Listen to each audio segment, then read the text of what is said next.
তো আজকে আমি তোমাদের দেখাচ্ছি লরিয়েল হেয়ার স্পা। তো আমরা পরিমাণ মতো হেয়ার স্পা ক্রিম আমরা বের করে নিলাম।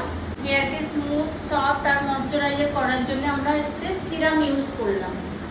এর জন্যও আছে, ড্যান্ড্রফের জন্যও আছে, তখন ওটা তোমাকে এর সঙ্গে মিক্স করতে হবে, হেয়ার স্পার সঙ্গে মিক্স করতে হবে। তো আমরা মিক্স করে নিলাম। মিক্স করার পর এটাকে ভালো করে কেটে নেব, ঠিক আছে। তারপরে আমাদের নেক্সট কি আছে, অ্যাপ্লাই ক্রিম। এবারে আমরা হেয়ারে ক্রিম অ্যাপ্লাই করব। লিখে নাও, হেয়ারে ক্রিম অ্যাপ্লাই করবো এখানে।